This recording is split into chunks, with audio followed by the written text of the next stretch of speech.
അന്തസ് എന്തൊരു ത്രസിപ്പിക്കുന്ന ജയമായിരുന്നു ഓവലിൽ.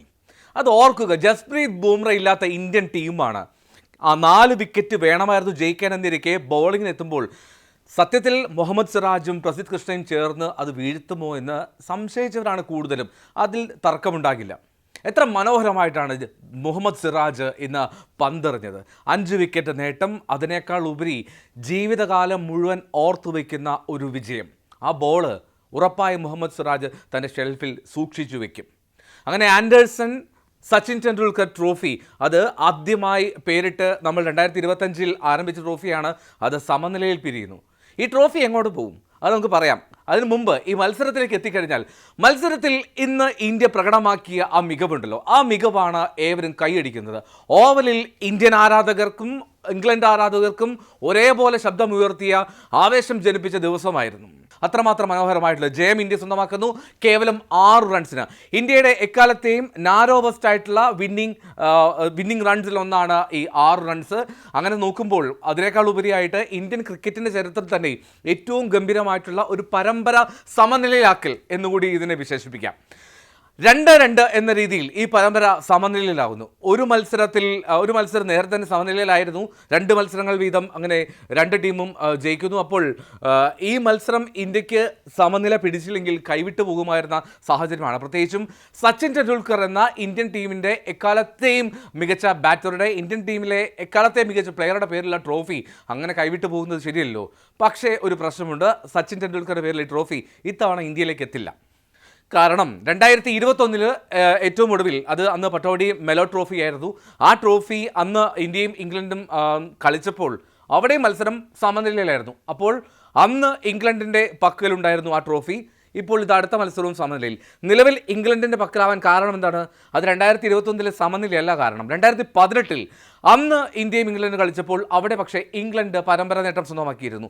ആരാണ് ഏറ്റവും ഒടുവിൽ പരമ്പര നേട്ടം നേടിയത്? അവരുടെ പക്കലിരിക്കും മറ്റൊരു പരമ്പര സമനിലയിൽ അവസാനിച്ചാൽ ആ ട്രോഫി എന്നുള്ളതാണ് വാസ്തവം. അപ്പോൾ എന്താണെങ്കിലും തൽക്കാലത്തേക്ക് സച്ചിൻ ടെണ്ടുൽക്കർ ആൻഡേഴ്സൺ ട്രോഫി ഇന്ത്യയിലേക്ക് വരുന്നില്ല. പക്ഷേ ശുഭ്മാൻ ഗില്ലും സംഘവും കാഴ്ചവെച്ച മികവാണ് ഏറ്റവും പ്രതീക്ഷ നൽകുന്നത്. ഏറ്റവും പ്രധാനപ്പെട്ട കാര്യം നമുക്കറിയാവുന്നല്ലോ, വിരാട് കോഹ്ലിയും രോഹിത് ശർമ്മയും അല്ലെങ്കിൽ അശ്വിനും ഒന്നുമില്ലാത്ത ഒരു ടീമിനെ നമുക്ക് ഊഹിക്കാനോ ആലോചിക്കാനോ പോലും കഴിയുമായിരുന്നില്ല.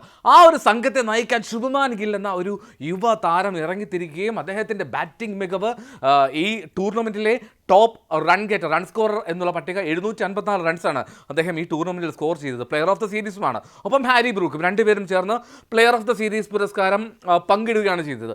അപ്പോൾ 754-ഉം 400 റൺസുമാണ് കേട്ടോ ഹാരി ബ്രൂക്കും നമ്മുടെ ശുഭ്മാൻ ഗില്ലും തമ്മിലുള്ള വ്യത്യാസം.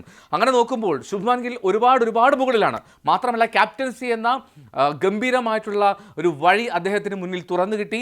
ആ തുറന്നിട്ട വഴിയിൽ നായകനെ പോലെ അദ്ദേഹം കൃത്യമായി യുവ രാജാവിനെ പോലെ നയിക്കുകയും ചെയ്തു എന്നുള്ളതാണ് ഇന്ന് ആ മത്സരത്തിൻ്റെ അവസാനം ജയിച്ച ശേഷം അദ്ദേഹം പ്രകടമാക്കിയ ഒരു സന്തോഷവും ആത്മവിശ്വാസവും ഒക്കെയാണ് ഇന്ത്യൻ ടീമിന് ഇനിയും ഭാവിയിൽ കൂടുതൽ പ്രചോദനമാകുക എന്ന് തോന്നുന്നു. ഓവൽ ക്രിക്കറ്റ് ടെസ്റ്റിൻ്റെ അവസാന ദിനം ആവേശകരമായിരുന്നു. 35 റൺസ് മാത്രമായിരുന്നു ഇംഗ്ലണ്ടിന് മുന്നിലുള്ള വിജയലക്ഷ്യം. അപ്പോഴും ഇംഗ്ലണ്ടിന് 4 വിക്കറ്റുകൾ അവശേഷിക്കുന്നുണ്ട്.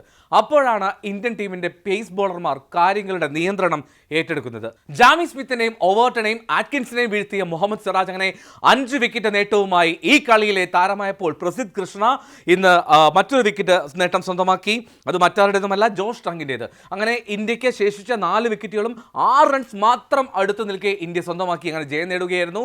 ഓവലിലെ ഈ ജയത്തിൽ വലിയ സന്തോഷം നമുക്ക് പ്രകടിപ്പിക്കാം ക്രിക്കറ്റ് ആരാധകർ എന്ന നിലയിൽ. കാരണം ഇന്ത്യയുടെ മറ്റൊരു തലമുറ വളരുകയാണ്. അത് ക്രിക്കറ്റിൻ്റെ നാട്ടിൽ പോയി, ക്രിക്കറ്റിൻ്റെ മക്കയിൽ തന്നെ പോയി അവിടെ കളി ജയിച്ച്, കളി സമനില പിടിച്ച്, പരമ്പര സമനിലയിലാക്കി അവർ തിരിച്ചെത്തുമ്പോൾ വലിയൊരു സല്യൂട്ട്, വലിയൊരു സ്വാഗതം ഓതണം ഉറപ്പായും നമ്മൾ ഇന്ത്യയുടെ ഈ യുവ സംഘത്തിന്.